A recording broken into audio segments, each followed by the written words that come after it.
Hello, Dr. Carmen James. Hey, Rowena. How are you today? Wow, thank you. And how are you? Oh, I'm so well. It's such an honor to have you with me today.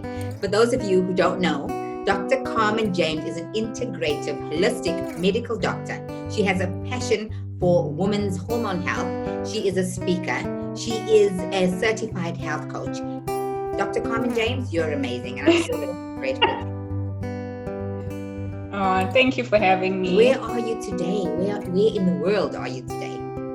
So I'm in Durban. I was born and raised in Durban. After living in Durban for my entire childhood and studying here, I did venture out of Durban for some time. But yeah, I'm happy to be back, and I'm really, I think, blessed to be back in my hometown. So yeah. You and I have been friends for like 20 years, probably. Yeah. That's a long time.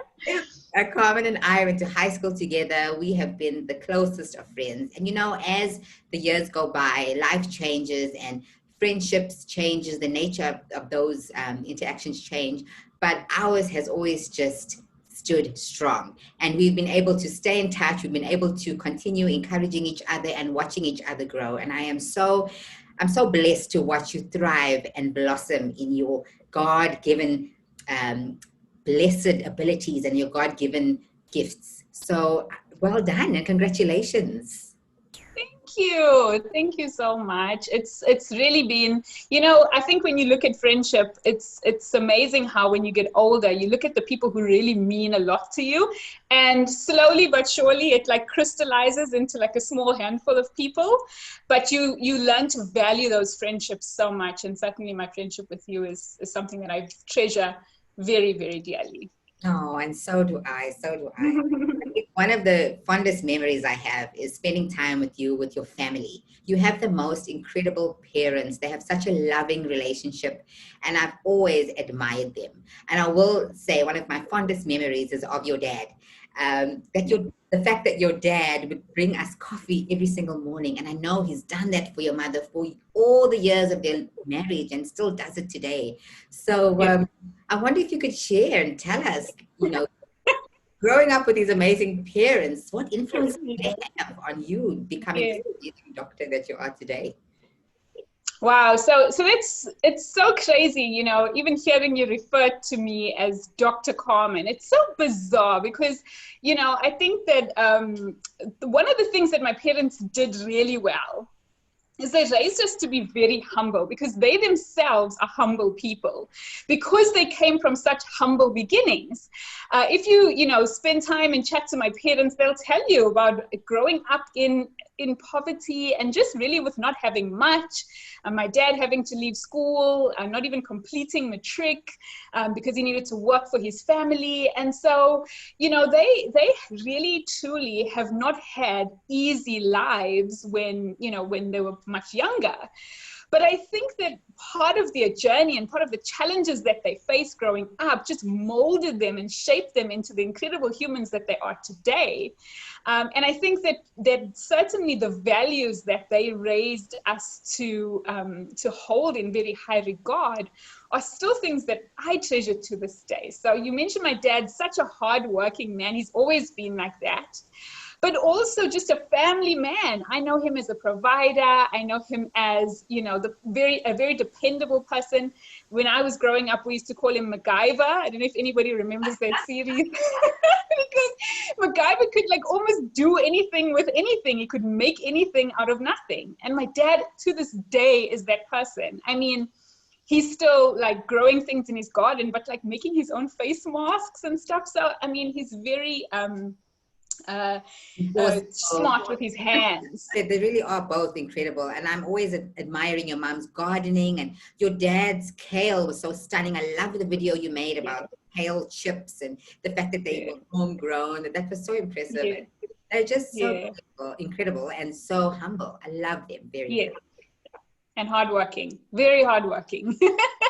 Yeah. What's the affectionate term your mom calls him? They've referred to each other as Dar, like my entire life, short for darling. And it's like it's such a crazy thing, you know, when you grow up in a home with parents who have just got such a great relationship. I think the way they modeled marriage for us was just so remarkable. So yeah, I'm very blessed to have my parents. So. And I think the women that are part of the Mama Unicorns group, which is what I am creating this platform for, it is to share incredible stories of motherhood and of parenthood with the larger motherhood community around the world. And one of the biggest things that I can say about your parents' relationship is that they really modeled a loving relationship and how that's supposed to look in today's times. And so I really commend them for that. And it definitely shows in the way you deal with people and relationships. You're very kind and very caring. And so kudos to your folks for that. You know, perhaps the foundation of their relationship and also their parenting style, everything in our home. I grew up in a Christian home. So everything was based on their belief system. And I think the Christian values that they raised us with are certainly still evident today. And I think part of, you know, the backbone of my upbringing was certainly, you know, Christian values. And I'm really, really grateful for that guidance and really their support, because they're extremely supportive parents. So yeah. Very proud. I'm very proud of my folks. I'm talking about them all interview, and I really want to, but I will say the last that your mom does amazing community work and in and through the church as well. And I think people need to realize that that is what the church is for, to really make a difference in the community and to reach the people at the point of their need. So that's incredible. One other thing I wanted to talk about is your brother. You have a younger brother. He is very talented. He's a man of many hats, and he studied to be a teacher. And he, you know, even changed his career, which I really admire that he's so flexible. So tell me, what was it like, you know, growing up with a younger brother? Yeah, fascinating. I think, you know, in the beginning, you have the sibling rivalry. I think, you know, I think I was quite a bossy older sister, if I'm honest about how I used to be when I was younger.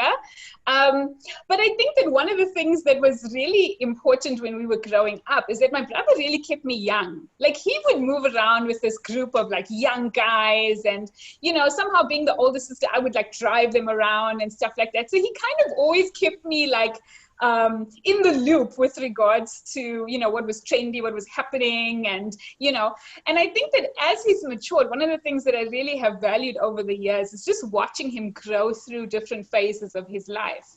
And he certainly is multi-talented and at the moment pursuing a career in film. But he's extremely talented in many areas, you know, music and photography. And I think that just bearing witness to his growth and his journey, I've learned a lot about myself in the process as well.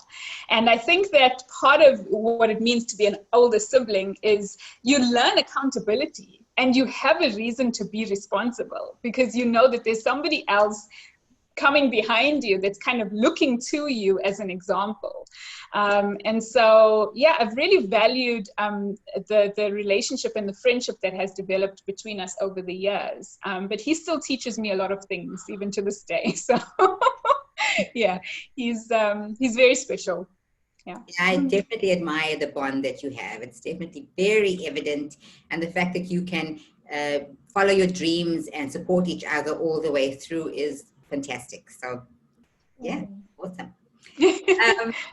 You are a public speaker and you have amazing experience with going into interesting places like schools and corporate events, and you have spoken in the most amazing situations. And one of the topics you speak about is having a positive mental health and building a positive self-esteem. And I know that you have, as a little girl, experienced a trauma that left you with a scar. And I wonder if you can tell us, how did you eventually, you know, face that insecurity, and how do you deal with it today? Oh, yeah. Yeah, so that shaped my entire life. You know, it's only now that I'm older and I'm able to truly do the introspection and reflect, and to look at my life as it's unfolded, where I realized that, you know, a lot of who I am today was shaped by the physical scars that I got when I was much younger. So for those of you who don't know, I was burnt as a child, about 1.5 years old, and I sustained burns to my lower legs. And those physical scars made me incredibly and painfully insecure as a child. And, you know, that shaped my behavior patterns because I constantly felt like I needed to prove myself and go above and beyond in order to be accepted by other people. And so I became this like chronic people pleaser and just really living my life trying to fit in and trying to be accepted. And it's only now, like in my latter years, that I've come to realize and accept my scars as part of who I am. It's taken a long time. And I think that one of the things that I've become more open to and open about is that my scars actually have played a really important role in me becoming who I am today. Because I think I relate a lot to people who don't feel like they fit in, who feel like they need to do a lot in order to be accepted into certain groups of people and that kind of thing. And so I think that it makes me more able to relate to people, and also being able to kind of share my own journey with regards to how building self-esteem is an ongoing journey. And I think especially in the world that we find ourselves in, where we compare ourselves to other people, we're constantly putting ourselves down. We have social media that's putting a lot of pressure on us. And I think a lot of us are finding ourselves in that situation where we feel inadequate and we feel like we're less than and we don't feel like we're enough. And so I think part of building ourselves up and learning to love and accept ourselves is an important journey for all of us. And I think it just it gives me greater insight into, you know, what some of those struggles may be. And I suppose it makes me better equipped to be able to assist people in their own self-acceptance and self-love journey. Amazing. And you definitely do love yourself. I remember when we were younger, you had a pair of jeans that you kind of made and you painted on the side, love yourself. And so you, it was just an art project, but it meant so much to me. And I remember that. And I'm so happy to see you in your life, really and truly loving yourself and who you are. Many people may not know, but you're not single. You happen to be in a very loving relationship. You are loved so deeply. And I know that your partner and you both have very busy work schedules. So I wonder, how do you find time to reconnect with each other? How do you manage it? Yeah, so I think this point about connection is so important because human connection, I suppose, is the one thing that we all crave. And, you know, speaking about it being accepted and, you know, that sense of belonging, I think we all want to be in a loving relationship, not only romantically, I think with everyone. We really want to be accepted. We want to be part of something. And this idea that more and more we are becoming disconnected. I mean, this pandemic has separated us physically from each other. So that was challenging to navigate. And I suppose we had to find creative ways to keep connected during that time. One of the things we had to do, I remember, is we would call each other, like video call on WhatsApp, and press the Netflix button at the same time. So we watch, we watch a show at the same time while on a video chat so that we can, you know, talk to each other. And I guess it takes effort. It takes being intentional. And it really takes being creative, I think, in a lot of instances. But I think that many people, regardless, I mean, sometimes we can be physically present with each other, but disconnected at the same time. Yes. Technology plays a big role in that. And if anybody hasn't watched The Social Dilemma, I'd encourage you to watch it because it really shines a light on how we can be present with each other, but not fully present. And so I think that is something, because it's so easy to get distracted in life, it really takes you to make that a priority and to communicate about what your needs are. And I think that part of that is just put the phones away, take a walk outside, disconnect from technology for a moment and really spend time in true, deep communication with each other. Yeah, So that would good, be my so advice. good. And you really have to work on it. As a mom with young children, I know how they can add a distraction onto that as well. So yeah, I love that. I love finding cute, fun ways to really stay together. You mentioned Yeah. that the COVID pandemic has been quite a serious issue around the world, and you definitely have faced it. Um, Dr. Carmen James, you were infected with the virus, and there are countless documented interviews, even on your own channel, where you speak about your experience, where other people have called you onto their show to talk about how you recovered. So I want to say congratulations for being so on it. Not only have you survived the COVID-19 pandemic, you have also helped people through their illnesses. So for you on the front line, I want to say well done and thank you. How, Oh, thank you so much. how has it been for you, and what was the biggest takeaway from being someone who experienced it and somebody who was dealing with patients?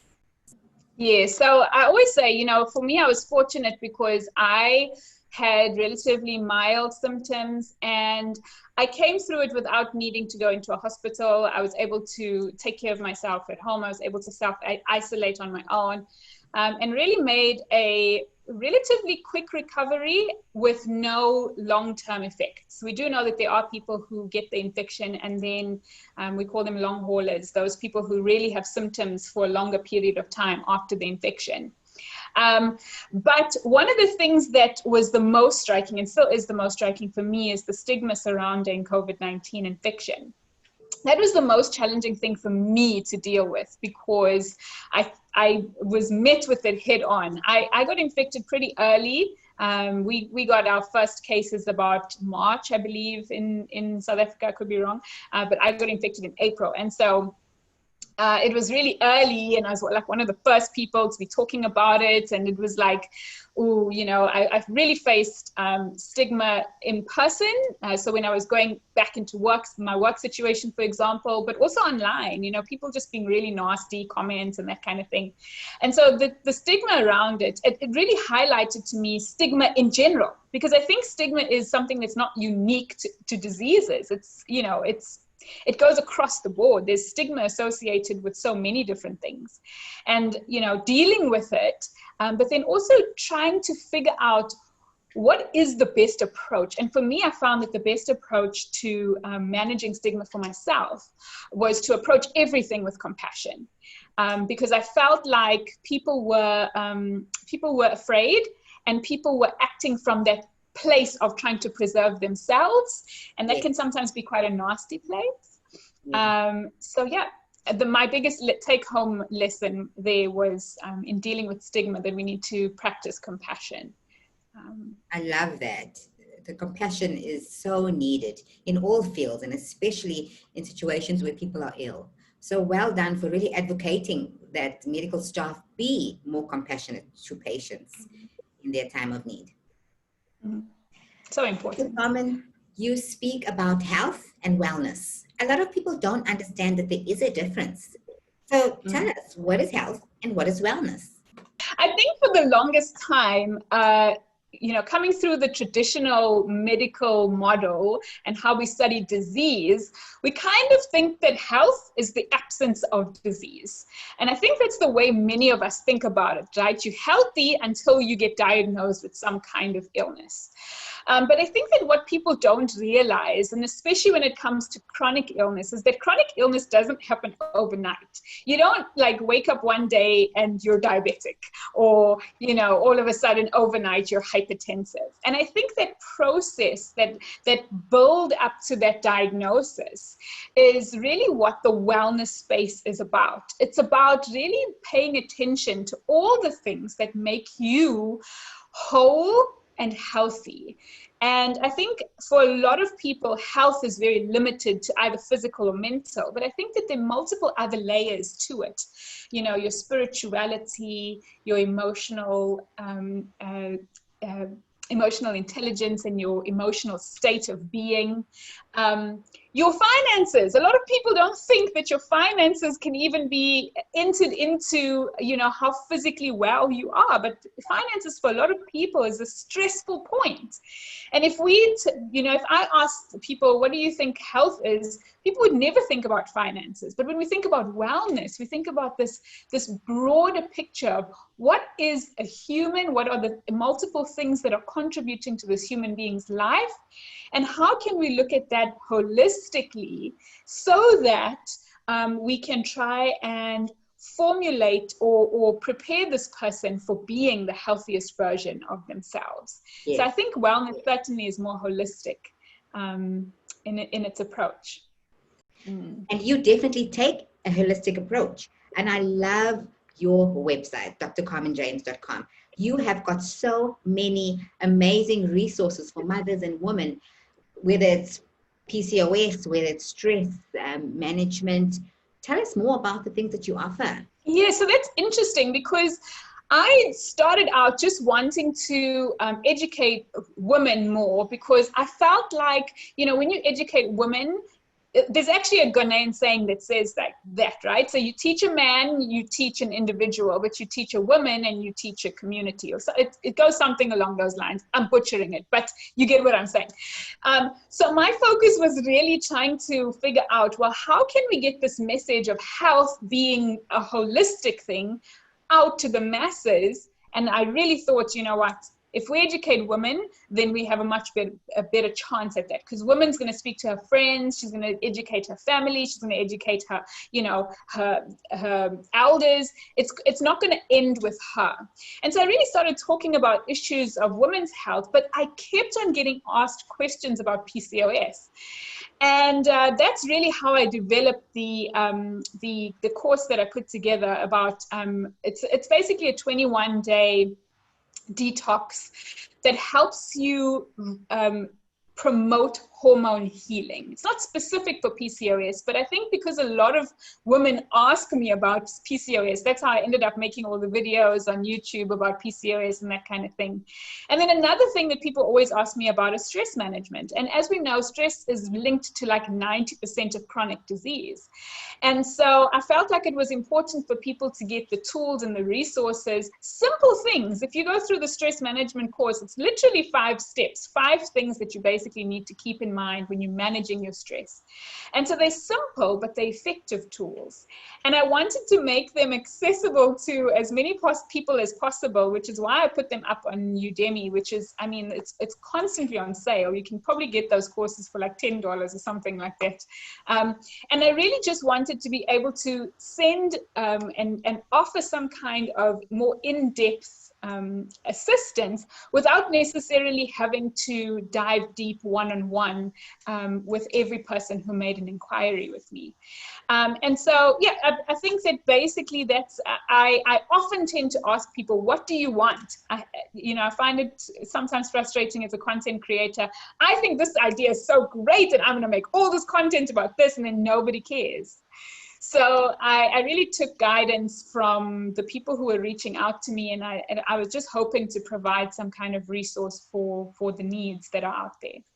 And I will say that the content that you are creating is stunning. It's entertaining, but more than entertaining, it is real. It's the stuff that we are going through. You are answering the questions that young girls want to know, and you are dealing with the issues that parents are finding uncomfortable to speak about. So please keep it coming. A lot of the things are a little bit risque, but we need somebody with your medical experience and background to really go there. So thank you, Dr. Carmen. Yeah, it definitely is risque, but you know what? I don't feel shy about it at all.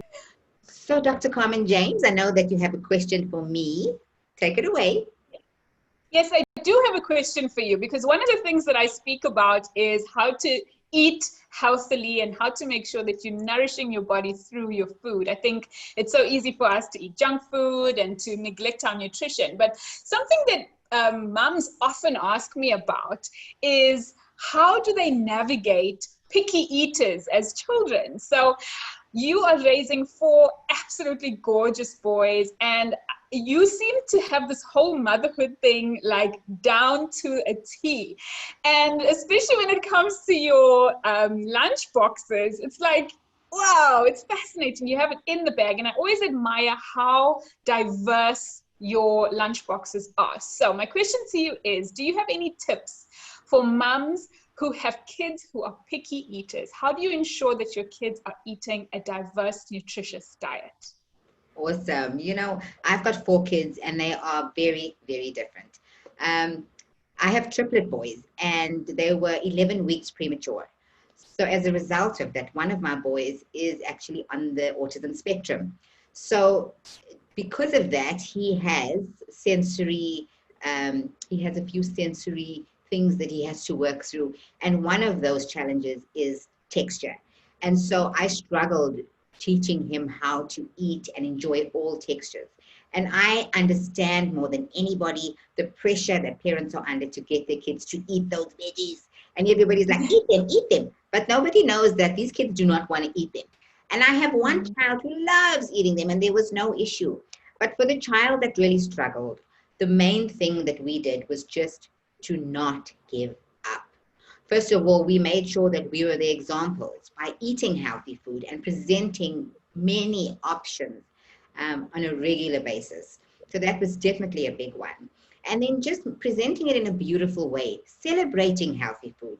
And I think as time went on, we slowly and eventually did overcome the challenge. There are times that there are certain foods that he doesn't like, but there are things that he has learned to love. And I think one of the biggest things as parents, we need to remember that these are children. And so for me personally, I do not take away all sugary treats. There are birthday parties and there are situations where I can't avoid him having wonderful, yummy treats. But all my kids have to understand balance and boundaries. And so we can have a whole show about that. But, just being balanced and really just presenting a variety of options. Oh, that's awesome. I love that. Thank you so much. I love the motto that you often use, and I'll read it. It says, be a pineapple, stand tall, wear a crown, be sweet inside. Yay! I love that. On this channel, Time to Sparkle with Rowena Brykin, we celebrate women who are doing amazing things, and you certainly are one of those women. So for you, you get a sparkle.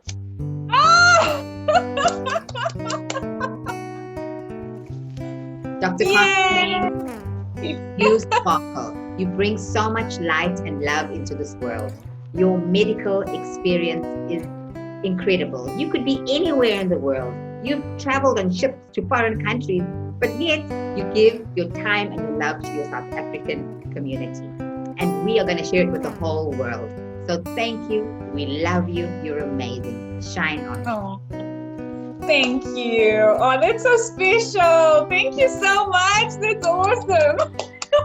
Love you so much. Big hug. Oh, love you, my friend.